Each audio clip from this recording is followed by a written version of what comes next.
Olá, meus amigos, boa noite, tudo bem? Como vai? Como é que vocês estão? Tudo certinho? Muita paz, que a paz do nosso querido Mestre esteja em nossos corações, que a espiritualidade dessa casa nos ajude no trabalho de hoje, no trabalho que nós vamos desenvolver a partir desse momento, nesses próximos minutos, a convite aqui da nossa casa querida, Maria Imaculada, nosso SEMI, nossa palestra de quarta-feira, nossa doutrinária. E hoje a gente vai falar sobre um tema muito interessante, um tema muito legal, que é o tema das constelações familiares. Muitos já ouvimos falar desse assunto, já falamos aí muitas vezes, pessoas que dão cursos de como fazer constelação familiar e etc. E a gente precisa entender um pouquinho o que é isso, de onde isso nasceu, como é que isso chegou até hoje e o que isso traz de verdade, né? E o que isso tem a ver com o nosso trabalho aqui dentro da doutrina espírita, como é que a gente pode levantar aqui um pensamento, de que forma as constelações elas vêm corroborar com o pensamento espírita e também de que maneira nós podemos pensar no espiritismo como uma forma de aceleração, de harmonização e de construção e consolidação das constelações familiares.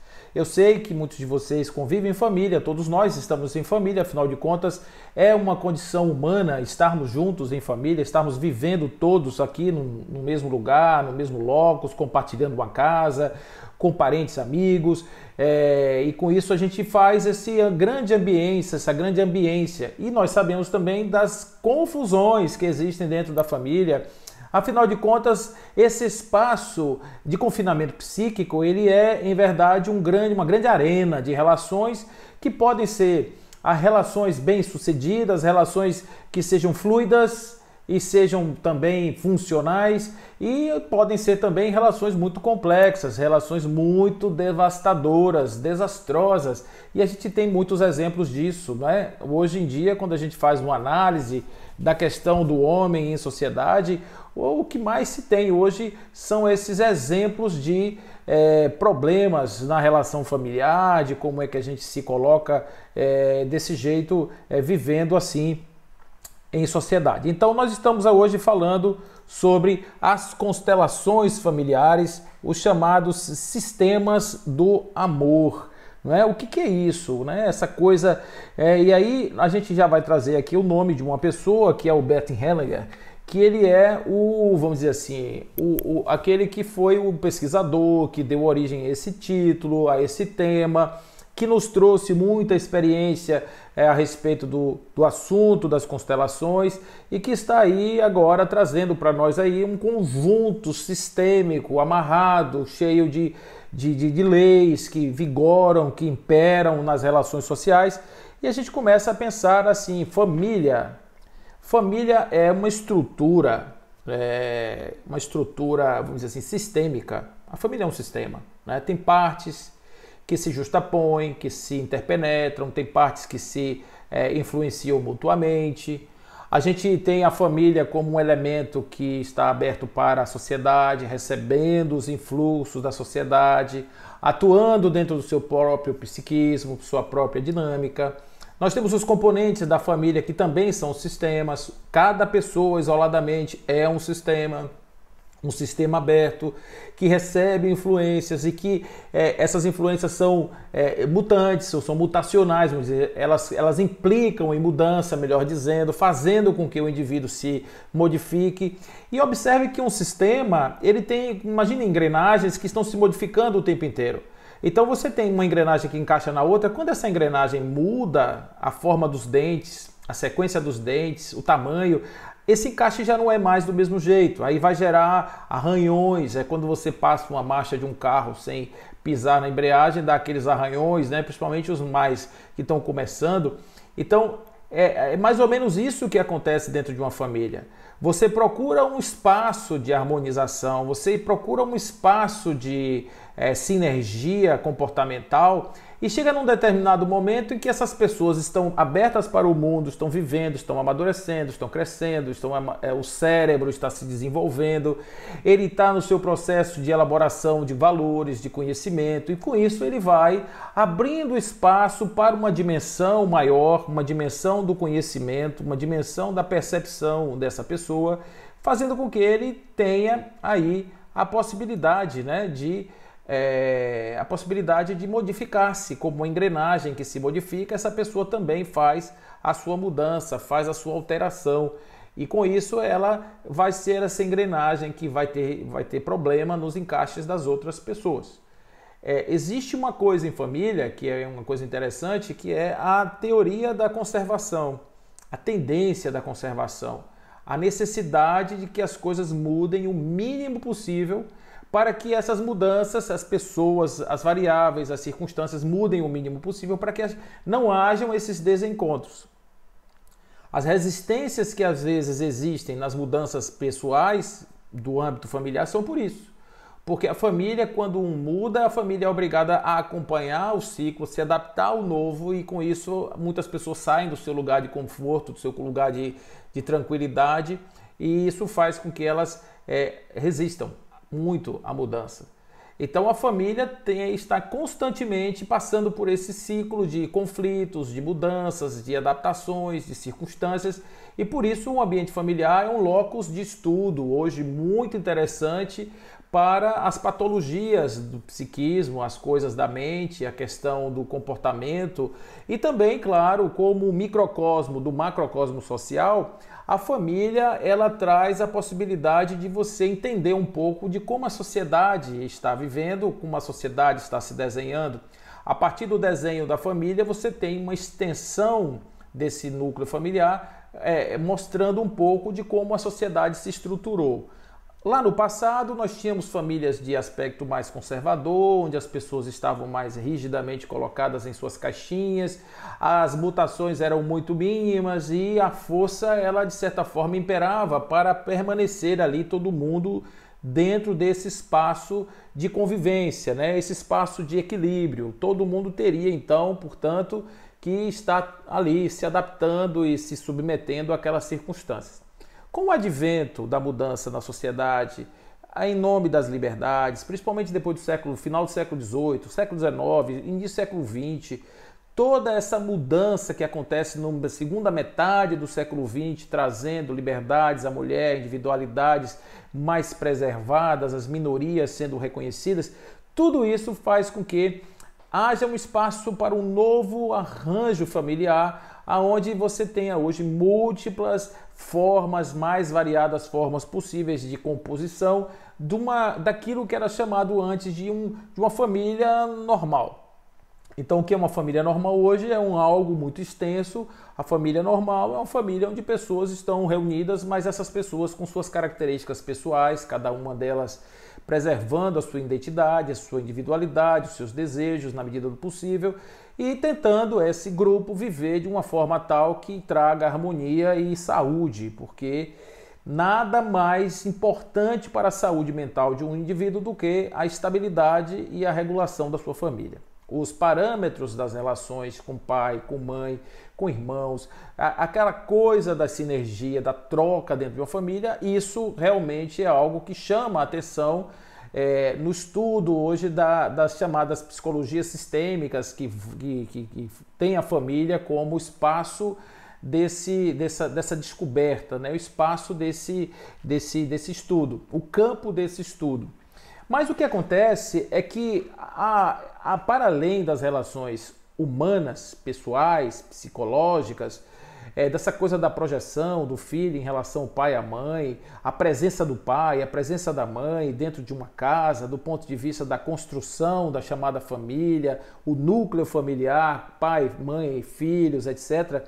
Isso, com essas mudanças todas, houve aí realmente uma aceleração, ou talvez um aumento muito grande das mudanças nesse cenário.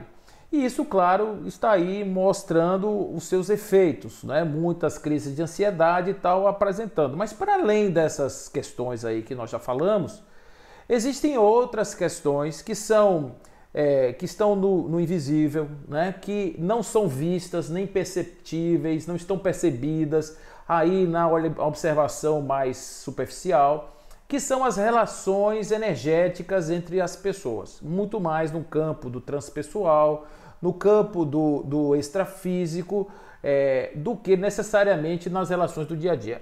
Quando a gente está diante de uma pessoa, quem é que está nessa relação? Está o ser físico, está o ser psicológico, está um ser espiritual e está um conjunto disso tudo que se manifesta através de um campo mental que, segundo estudos já absolutamente comprovados, esses campos mentais eles têm a capacidade de serem projetados em um espaço muito longo, e a uma velocidade muito alta, uma velocidade espantosa.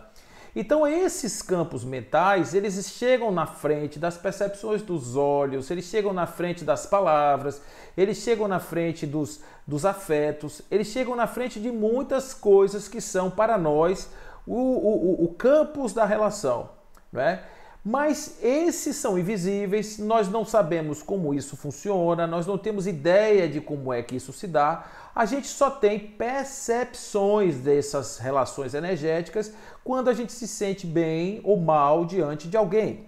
Você está diante de uma pessoa e sente aquele impacto negativo, que se diz assim, fulano está tirando as minhas energias, está sugando as minhas energias, não é? É um processo quase que de vampirização energética.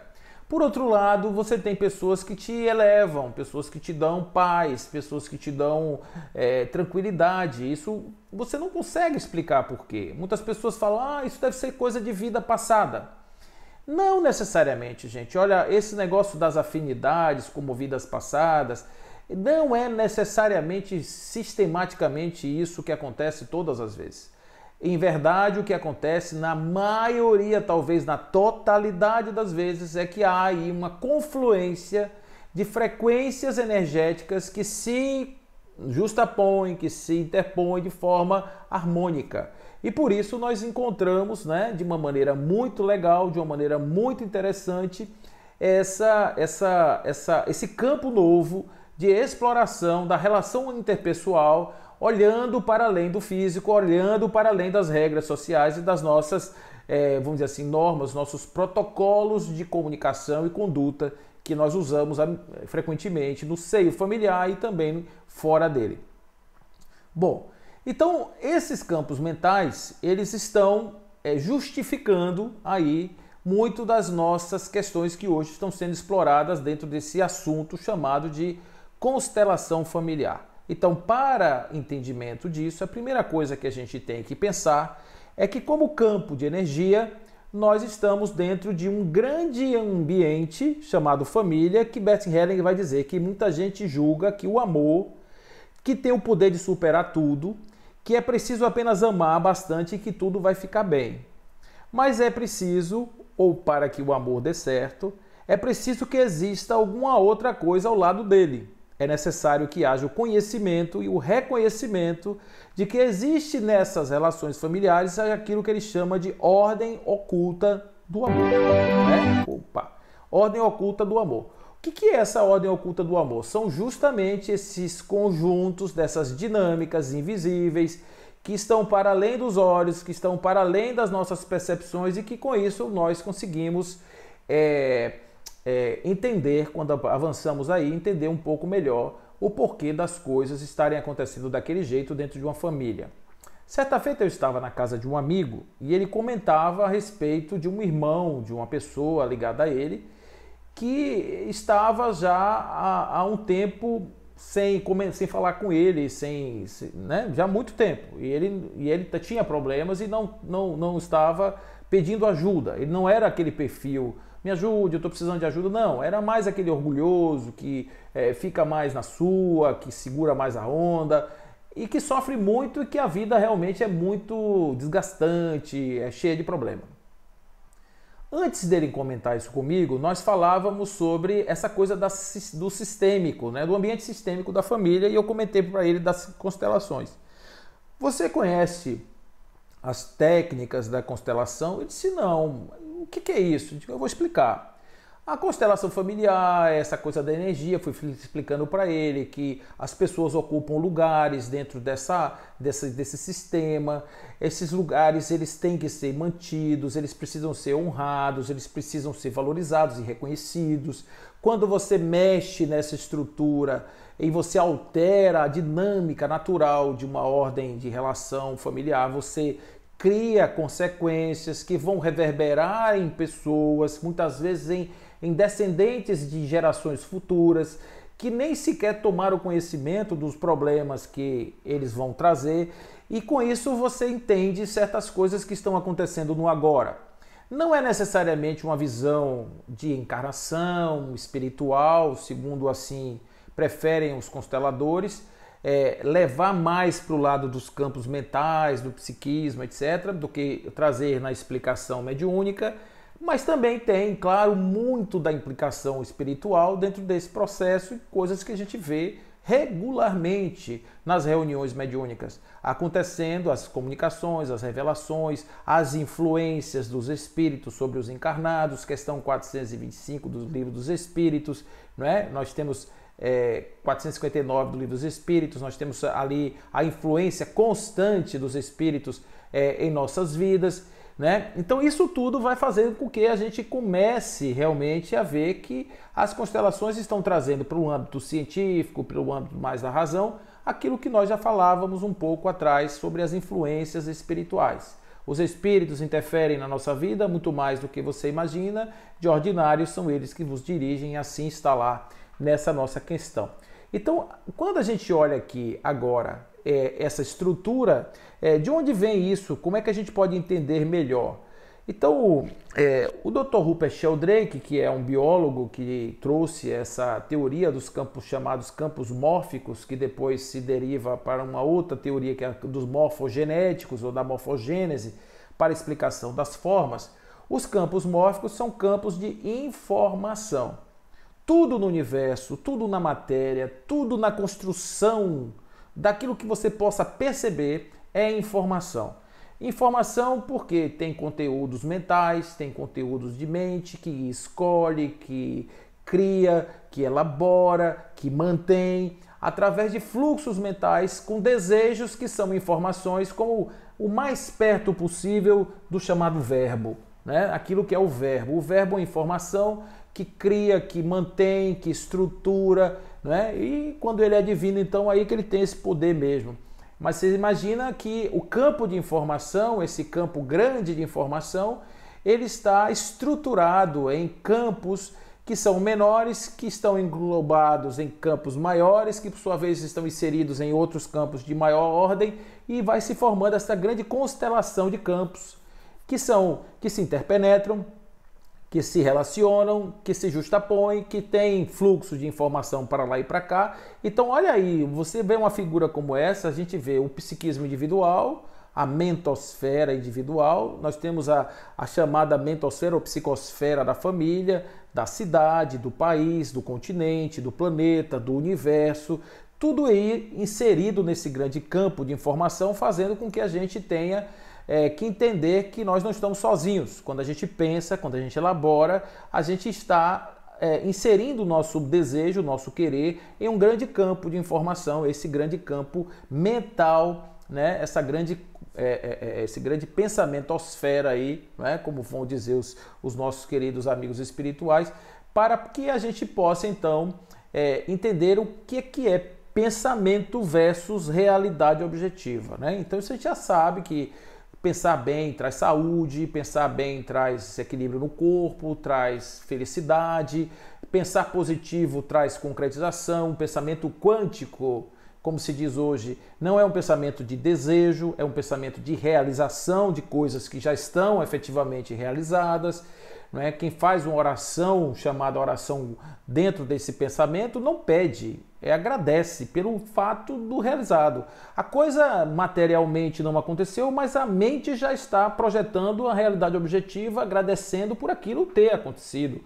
E isso cria realmente uma influência muito grande nas manifestações. Então esse grande campo, esse grande momento aí, imagina dentro de uma família, como é que isso não se dá. Existem algumas informações aqui que eu gostaria de dar antes de prosseguir, para que a gente possa entender alguns conceitos quando a gente fala das relações dentro dos campos mórficos. Então a primeira coisa que a gente tem é o conceito do entrelaçamento. O entrelaçamento, quando você tem o entrelaçamento entre dois componentes, eles se juntam, não se separam nunca mais, né? Eles fazem uma espécie de conexão, é como se fosse uma teia,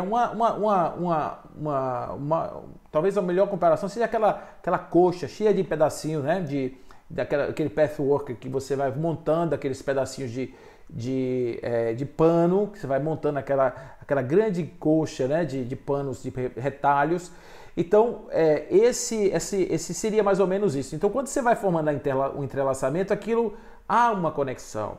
Então, quando eu me encontro com alguém aqui na Terra, vamos supor que esse espírito nunca participou do meu campo mental, nunca fez parte da minha vida em encarnação nenhuma, eu me encontro com essa pessoa, imediatamente eu crio com ela uma afinidade ou uma afinidade negativa, um afeto negativo, um desafeto, e nesse momento nós estamos relacionados. Então, o entrelaçamento, ele não acontece apenas entre casos amorosos. Acontece toda vez que alguém entra no seu cenário existencial e passa a existir na sua vida. De alguma forma, você vai pensar nele, vai trazer pensamento, vai trazer emoções, sentimentos em relação àquela pessoa passa a fazer parte da sua vida. Então, quando nós estamos em família, todas as pessoas da família começam a se relacionar umas com as outras. E isso faz com que nós tenhamos esta grande teia crescente. Observe que quando Zé se casa com Maria ou se encontra com Maria e os dois começam a ter um caso de paixão, esses dois estão arrastando para essa conexão, a esse entrelaçamento aqui, estão trazendo toda a sua rede de entrelaçamentos, não somente a dele, o pensamento dele, mas as conexões da sua vida inteira, de todas as encarnações, estão se unindo ali. Olha como é que começa a se formar aqui o pensamento sistêmico da constelação. Ou seja, eu me encontro com você. Você tem uma história, você tem antepassados, você tem suas relações, você tem toda a sua vida, tem sua malha de conexões. Quando eu me encontro com você, a minha malha, que também existe, ela se une à sua e agora passa a ser uma única malha. Todos estamos aqui agora nesse conceito desse entrelaço, estamos entrelaçados. A segunda palavra que nós vamos compreender aqui é a palavra da sintonia, que isso já é mais simples, né? A sintonia é quando nós fazemos aquilo que é a vibração do pensamento, ou da emoção, ou vamos chamar assim, da nossa energia existencial, ela entra num fluxo que é compatível com o seu, o meu com o seu. Então nós estamos em sintonia quando a gente está jogando junto, né? Nós não estamos batendo cabeça, nós estamos em sintonia. Esse conceito ele é muito fácil da gente entender porque a gente já vive ele harmoniosamente, assim, já conhece ele de uma forma natural, assim, em outros campos, né? O campo da sintonia. A terceira informação, o terceiro conceito é o conceito da ressonância. A ressonância significa que tudo aquilo que eu sinto, que eu penso, que eu imagino, todos os meus pensamentos, eles podem ser projetados no tempo e no espaço ou fora dele, naquilo que é chamado de não localidade. Então, eu consigo projetar os meus modelos, meu campo energético, a minha mentosfera, ela é capaz de ser projetada e chegar até um outro local. Eu não preciso me deslocar fisicamente para que isso aconteça, basta apenas que eu tenha a sintonia, basta apenas que eu esteja ali entrelaçado, basta apenas que eu tenha aquilo como foco, direcionador, meu pensamento, ele vai fazer isso de uma forma muito rápida. né? Então, observe que as experiências que foram feitas em relação a isso usaram DNA, usaram um filamento de DNA, tiraram o filamento de DNA de uma pessoa, mandaram esse filamento de DNA para um laboratório a mais de 100 quilômetros de distância e fizeram aqui uma comparação do DNA de um pedaço, um filamento outro desse mesma pessoa, desse mesmo doador, aqui e o filamento que foi deslocado. E botaram a pessoa, que já é um terceiro nessa relação, observe terceiro, filamento 1, filamento 2, a assistir filmes tristes e alegres. E quando ele via uma cena triste, o DNA daqui se contraía e o de lá imediatamente se contraía. Assim também, quando ele via uma cena alegre, que ele relaxava, o DNA relaxava e o de lá também. Então observe que essa conexão não tem distância. Eles fizeram com uma centena de quilômetros. Então observe que o tempo é imediato, não se desloca, ele não sai andando. É aquilo, né? Um salto chamado salto quântico, que ele sai daqui e vai para lá. A informação atravessa de uma forma que a gente não consegue entender.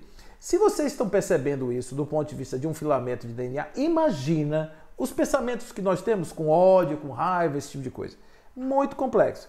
Então, para nosso entendimento, quando nós estamos aqui na vida, estamos vivendo aquilo que é o nosso chamado teatro existencial.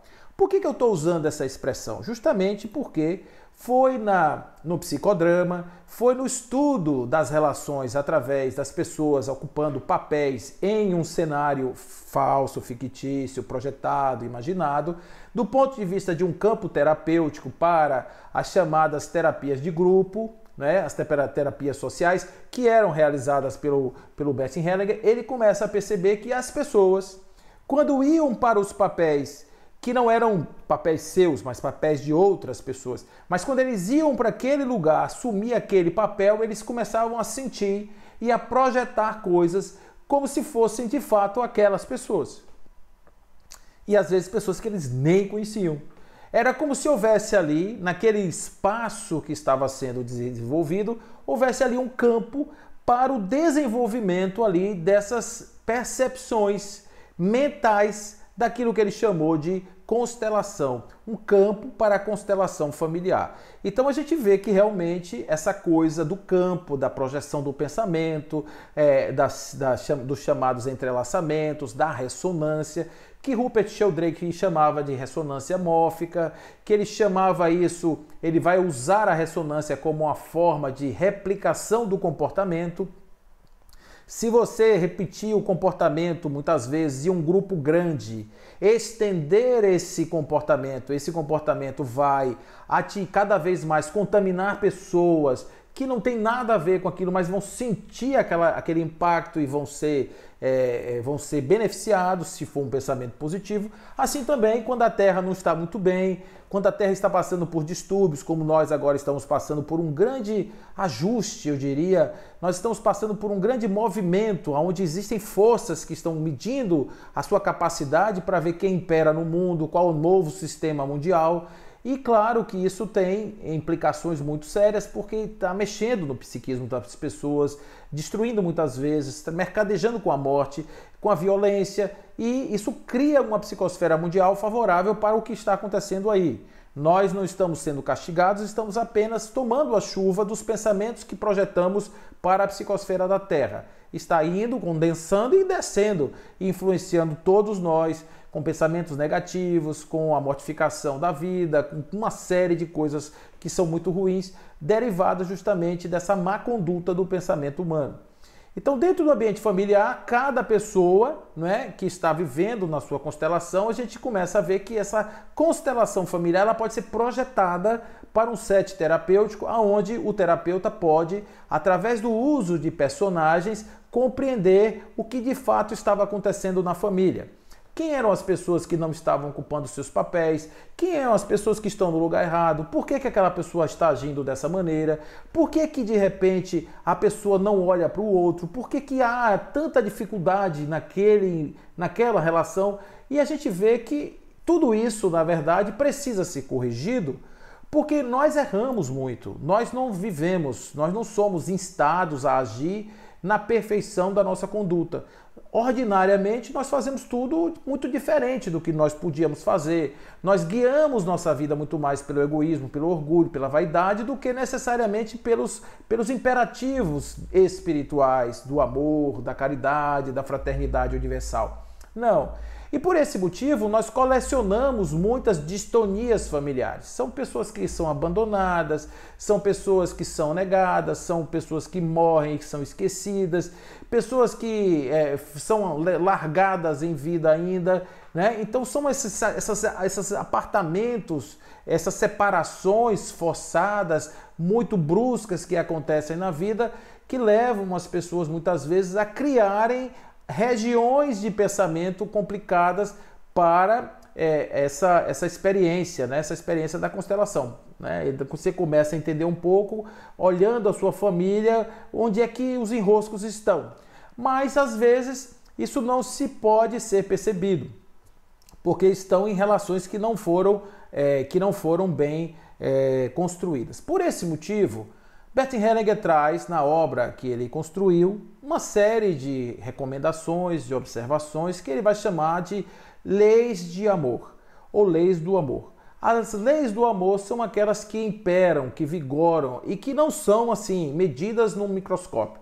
São resultados de dezenas de milhares de casos observados por ele durante toda a sua vida até antes de morrer, e ele teve realmente a oportunidade de vislumbrar, inclusive mudar algumas vezes de pensamento, porque ele tinha uma forma de pensar e com o passar do tempo ele muda. É natural acontecer, porque foi ele quem garimpou fez o casamento desse mundo mental com as dinâmicas familiares, e foi justamente ele quem nos legou aí uma série de padrões de comportamento que algumas pessoas podem dizer assim, mas isso não faz sentido? Faz. Se você observar as relações familiares, você vai ver que isso faz muito sentido. Então, a gente vai explorar um pouquinho aqui a respeito disso. Então, ele vai dizer assim, quando o homem e uma mulher se encontram e se entreolham, são atraídos mutuamente e se apaixonam. Amam-se como homem e como mulher e querem unir-se talvez pela vida inteira. Oh, felizes para sempre, até que a morte os separe, essas coisas. Estar apaixonado, porém, significa mais precisamente, eu não vejo o outro. Sinto-me atraído por uma imagem interna, por um anseio da minha alma.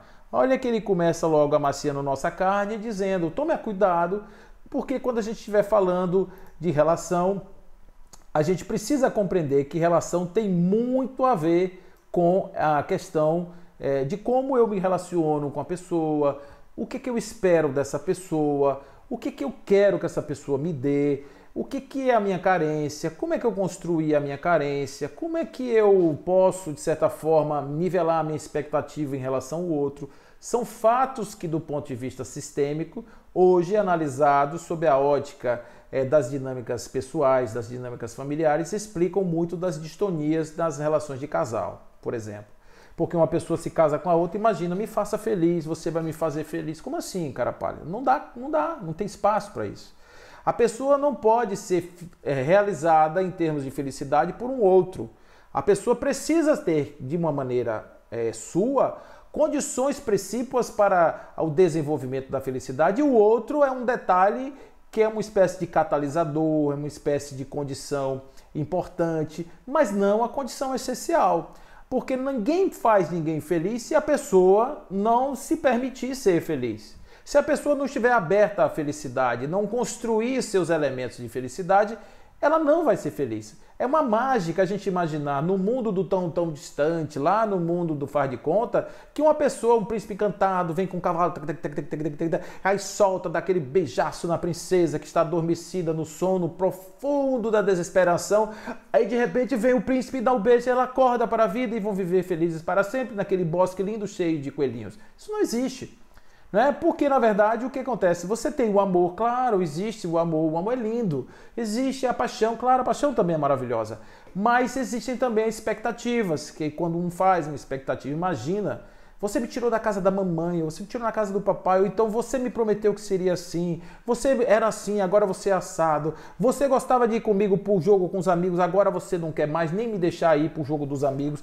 Então isso tudo faz parte de um jogo de expectativas, de compra e venda, de uma espécie de ações no mercado das emoções que nós fazemos, mercadejamos muito com essas emoções o tempo inteiro. E aí a miúde se dá mal, porque quando imagina, você pedir uma pessoa que não tem R$1.000 que pague suas dívidas, como assim? A pessoa pode até pedir um carro a um amigo, se enfeitar todo ou toda com uma roupa legal, botar um perfume e tal, mas não tem R$1.000 no banco. Aí vem dizer assim, não se preocupe não com suas dívidas, eu pago tudo. Como assim?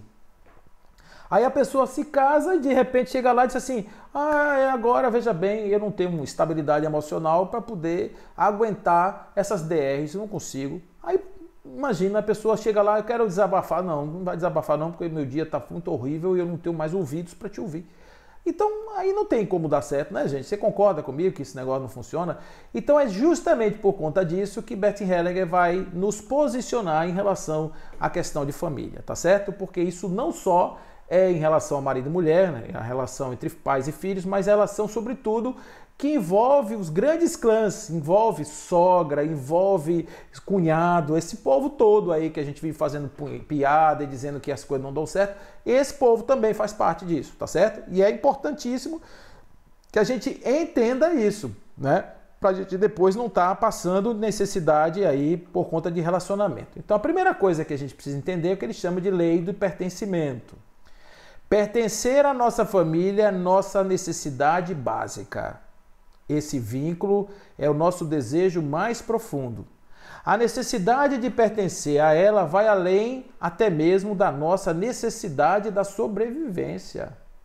Isso significa que nós estamos dispostos a sacrificar e entregar nossa vida pela necessidade de pertencer a ela. Olha só, gente, que negócio. A lei de pertencimento, todos precisamos saber, termos certeza de que nós pertencemos à nossa família.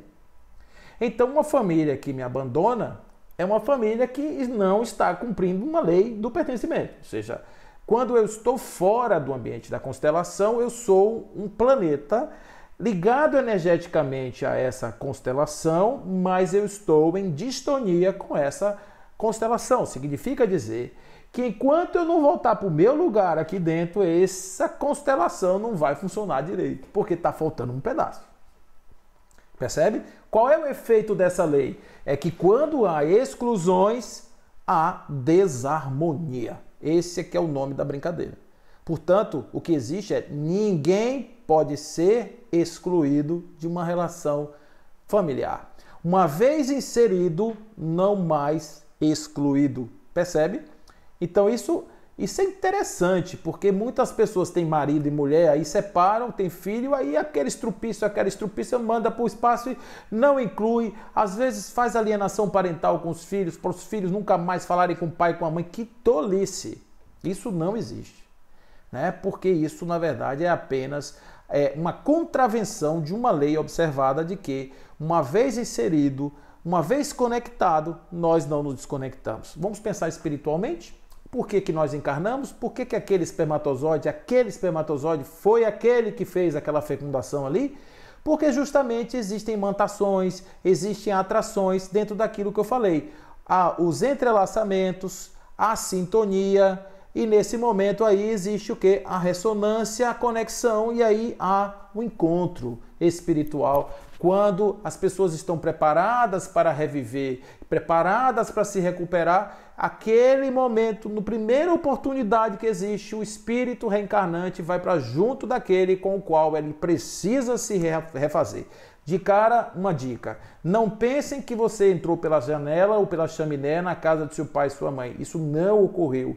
Você pediu, você implorou, você suplicou, e a primeira oportunidade que você teve, você escapuliu do mundo espiritual, da colônia lá linda, maravilhosa, com violetas na janela, você abandonou isso aí para ir viver na casa do seu pai e sua mãe. Porque você precisava dessa experiência, naquele momento era aquela experiência mais importante na sua vida. Quando a gente exclui isso, quando a gente se afasta de um irmão, quando o irmão vai para longe, a gente fica desconectado, nós estamos em desarmonia com a lei chamada lei do pertencimento. Bom, segundo, chamada lei da ordem. A gente aprendeu, quem chegar por último vai ficando atrás, menino educado é assim que faz, né? Tinha até uma musiquinha, quem chegar por último vai ficando atrás, não é assim? Então, a lei da ordem é exatamente essa. O ser é estruturado pelo tempo. O ser é definido pelo tempo e através dele recebe seu posicionamento. Eu quero depois falar sobre isso em relação à questão das sucessivas encarnações. Quem entrou primeiro em um sistema tem precedência sobre quem entrou depois. Sempre que acontece um desenvolvimento trágico em uma família, uma pessoa violou a hierarquia do tempo. Percebe, gente? Quem chegar primeiro é o primeiro, o próximo é o próximo e assim sucessivamente, ou seja, não se pode alterar, ou não se deve, melhor dizendo, alterar a ordem. Um irmão mais velho, ele tem precedência sobre um outro irmão.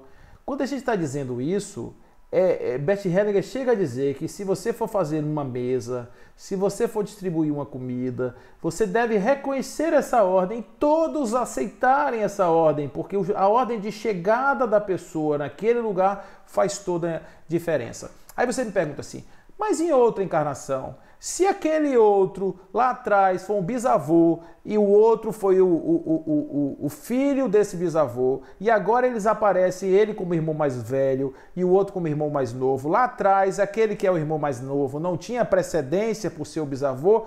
Espiritualmente sim, mas neste contexto agora, na sua representação de persona, ele chegou na frente. Então nas relações desse contexto, ele está na relação de primeiro. Ele está falando de um contexto atual, num contexto da circunstância atual, porque se a gente for descer na hierarquia das reencarnações, das encarnações passadas, isso não faz muito sentido. Mas no sentido presente, se você tem uma família, tem 5 irmãos, o primeiro, o segundo, o terceiro, a precedência, a ordem é essa, tá certo? Como é que você vai seguir, vai respeitar essa ordem? Honrando. Quando um terceiro passa na frente do primeiro, desqualificando o primeiro e excluindo o primeiro, isso é uma desordem. Percebe?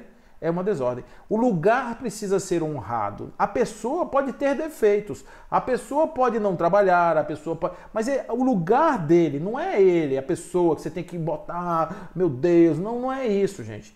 É não esquecer que ele tem uma ordem, ele está dentro de um campo, e esse campo, aquele lugarzinho dele, aquela cadeira ali é dele. Não se pode ultrapassar essa cadeira. Então é por isso que a gente diz, né, que muitas vezes uma pessoa que desrespeitou essa lei, que não, de certa forma, uma família, uma constelação, ela sofre a consequência desse desajuste. Olha outra coisa legal aqui, ó, a lei do equilíbrio. O que dá e o que recebe conhecem a paz se o dar e o receber forem equivalentes.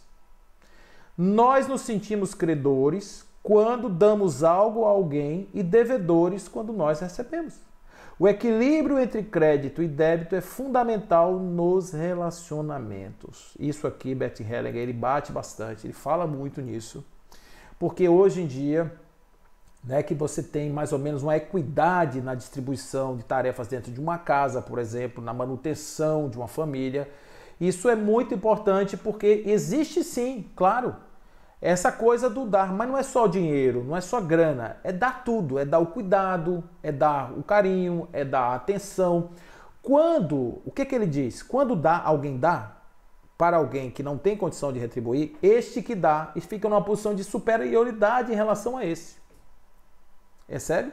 Para que esse consiga ter uma mesma equidade, porque nós estamos falando não de uma hierarquia, mas de um sistema que deve trabalhar harmonicamente junto, quando este daqui que recebeu, para que ele possa estar de cara com esse, ele precisa ter também dado a esse algo. Aí você diz, mas isso é tão mesquinho. Parece, à primeira vista é um choque mesmo, para a gente pensar nessa coisa que você tem que dar para receber.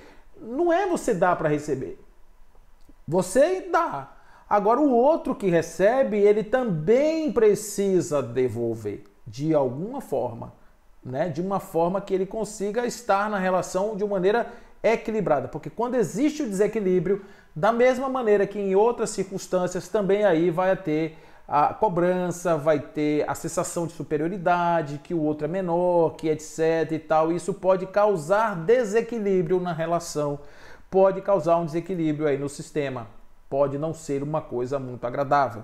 Então ele vai falar inclusive a respeito das relações que conseguem ultrapassar esse tipo de conflito. O que é que você consegue ganhar com isso? Então ele diz assim, ó: o verdadeiro amor, o que permanece vivo e o que quer a vida é diferente dessa paixão. Esse amor é aquele que vê o outro e é inconfundível e não se pode nem deve mudá-lo. Então, quando a gente consegue ultrapassar essas linhas divisórias das trocas, etc., a gente percebe o quanto o amor engrandece-se, né? Engrandece-se, quanto ele fica realmente grandioso. Antigamente, quando você tinha a pessoa que ia para a rua, etc, e tal. Então vamos imaginar a questão aí que você já deve estar pensando, a questão da traição. Zé traiu Maria. Pronto, Zé traiu Maria, ok. Zé está em desvantagem em relação a Maria. Maria está em desvantagem em relação a Zé. Não é assim que se pensa? Pois é. Maria agora tem que fazer uma situação para voltar a uma situação igual a Zé. Aí você diz assim, mas ela tem que fazer a traição? Não necessariamente. Não necessariamente precisa trair e ir para a cama com outra pessoa.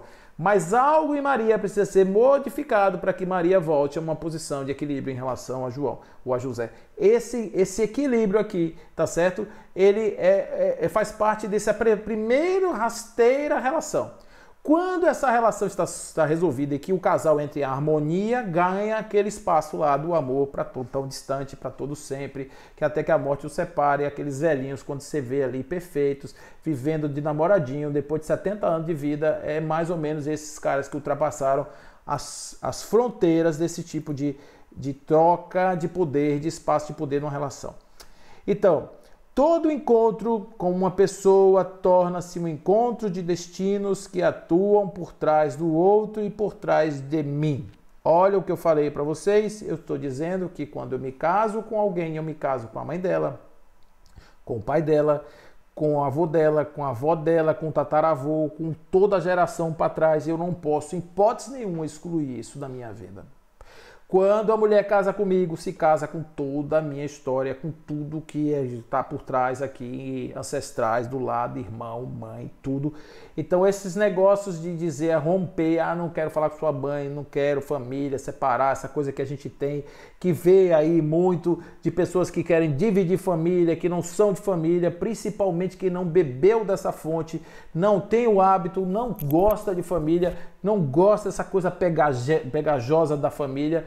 Aí quer mesmo um afastamento, isso é uma bobagem, porque não existe possibilidade nenhuma da exclusão, a gente já viu isso, não existe possibilidade nenhuma da gente estar trazendo pessoas ou tirando pessoas da nossa vida, né? Então, por esse motivo, a gente busca nas nossas relações uma espécie de fusão, é aquela história, né, de Eros e Thanatos, é aquela história de você estar na dualidade, mas ao mesmo tempo a entrega é como se fosse uma pseudo-morte. O anseio de fundir-se é ao mesmo tempo um desejo de morte. No anseio da fusão, abrimos mão de algo de nossa vida. Claro, para que a gente possa viver com a pessoa, eu não posso estar inexpugnável, eu tenho que abrir mão, tenho que ceder aqui, a pessoa cede ali, a gente vai fazendo essa construção.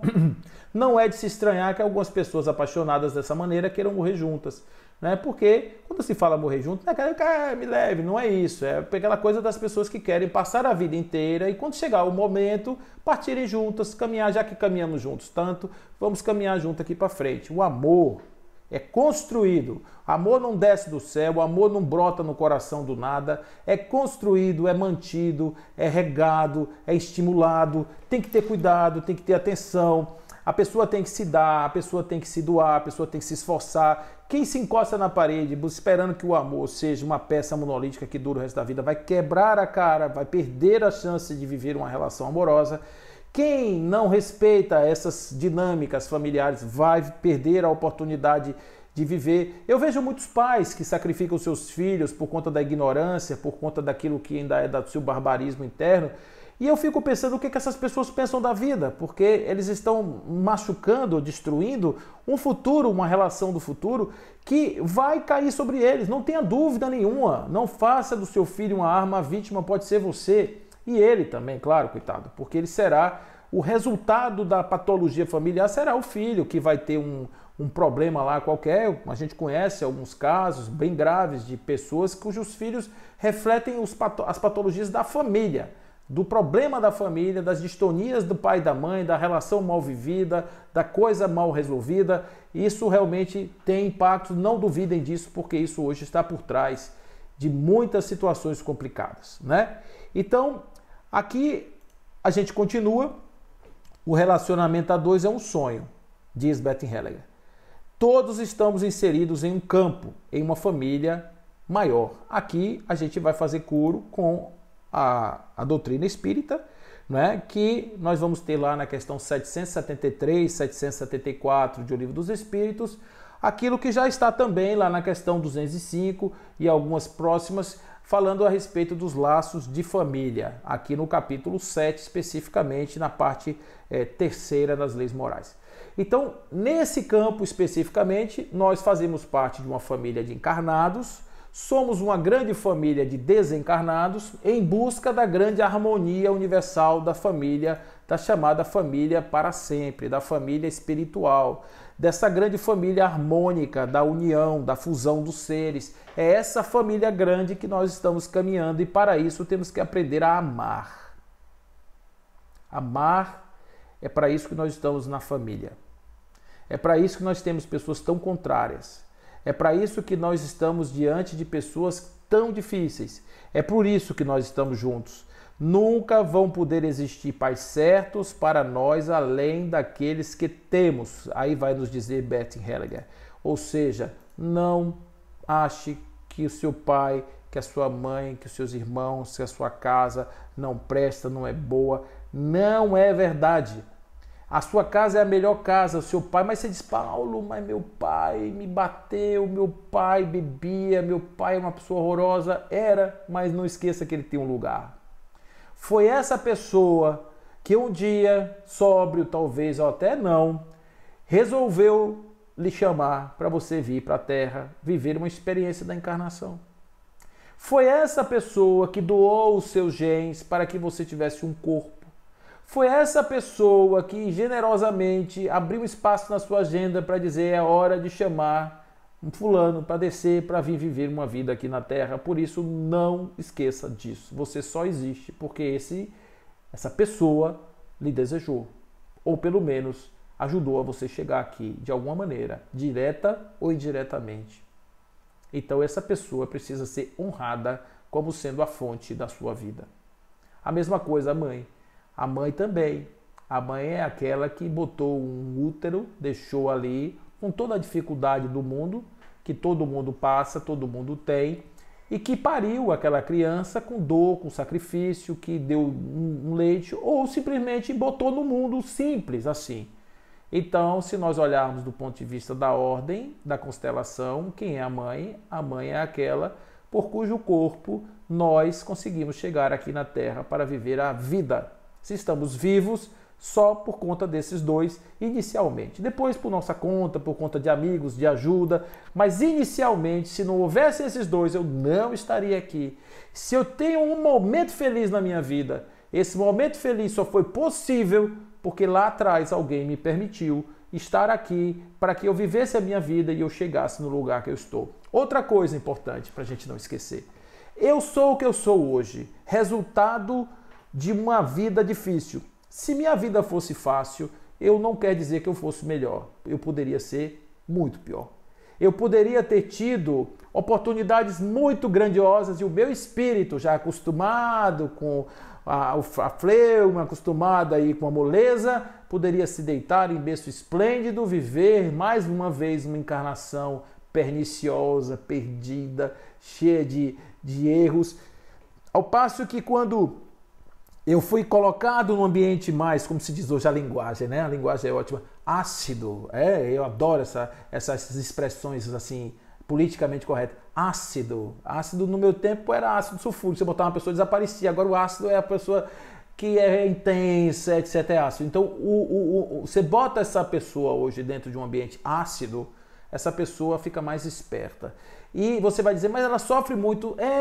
Eu sei que é. O sofrimento não foi uma obra criada para castigar. O sofrimento é consequência. As pessoas sofrem porque muitas vezes estão nas suas próprias condições, colhendo os frutos que plantaram em outras vidas, ou nessa mesmo, na sua grande maioria das vezes. Então, nós estamos vivendo hoje esse momento desse encontro, né? Esse encontro do amor, esse encontro da percepção, esse encontro da nossa natureza, esse encontro das pessoas que estão no nosso entorno. Nós estamos vivendo a melhor possibilidade que nós tínhamos. O mundo hoje é para nós do jeito maravilhoso, ou do jeito complicado, ou do jeito difícil, porque nós precisamos disso. Para despertamento, como diz Leon Denis, a dor é o grande aguilhão, é o grande despertador da alma, é aquele que leva a alma ao seu caminho, o seu encaminhamento, é a que leva a alma para o seu desenvolvimento, para o seu progresso. Esse daí é o que nós chamamos de dor professora, a dor encaminhadora da alma. Então, quando a gente está nesse ambiente, a gente tem que pensar que nossa família é, na verdade, o grande laboratório das almas. Se eu não ajudar, se eu não fizer a minha parte, se eu não compreender, o que eu posso fazer a não ser colher os frutos dos sarçais que eu mesmo plantei? Não é? Então, se você quer ter uma família feliz, comece a engendrar pensamentos positivos, reconhecer a posição das pessoas, honrar a posição das pessoas, honrar os pais, honrar o sogro, a sogra, a posição de todos esses, os ancestrais, os antigos, os que estão lá atrás, os que abandonaram, os que fizeram, mas que participaram da vida, esses precisam ser totalmente incluídos para evitar que através daquilo que são as imbricações, os entrelaçamentos, as coisas do futuro, essas pessoas possam trazer aí reverberações das distonias do passado como sintomas e como manifestações de desequilíbrios em pessoas no presente. As constelações familiares, elas visam esse raio-x, não são mecanismos de cura imediata. A pessoa faz uma constelação e resolve todos os problemas familiares. Como eu disse a vocês no começo, o amigo estava falando comigo a respeito de constelações familiares e no momento que apenas falávamos a respeito do assunto, o irmão, que havia muito tempo que não ligava para ele, pegou o telefone e ligou pedindo ajuda. O nosso pensamento naquele momento, a explicação sobre a constelação, tudo aquilo fez com que o irmão se movimentasse em direção a ele, foi contaminado pelo campo mental. Assim nós podemos fazer com todos os nossos companheiros, inclusive com os desencarnados, mandando pensamentos positivos para todos e agradecendo a oportunidade benéfica da vida, do encontro, desse encontro maravilhoso que é o encontro da família, que nos faz tanto bem aqui na vida. E ele vai dizer, esse nosso querido velhinho já não está mais conosco, né? Já desencarnou. Se olharmos claramente para o mundo e para as nossas próprias vidas, veremos então que tudo o que é e tudo o que fazemos pertence a um todo maior. Nós estamos perfeitamente inseridos nesse contexto, portanto, acreditando que a nossa existência faz todo sentido e está dentro dos planos de Deus. Não reclama, vive, entende, participa, joga o jogo, se entregue e permita que as energias salutares dos encontros e do amor flua por entre os seus órgãos, pelo seu corpo, pelos seus olhos, pela sua boca, pelos seus atos e atitudes.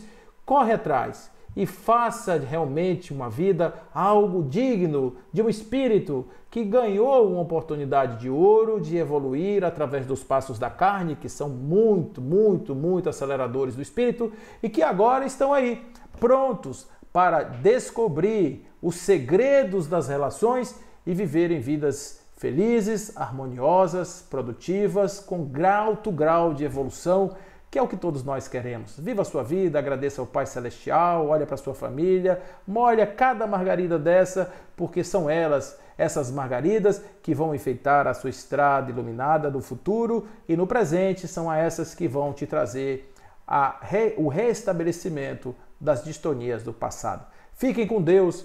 Mais uma vez, um prazer enorme estar aqui com vocês. Saudade imensa dos nossos encontros presenciais.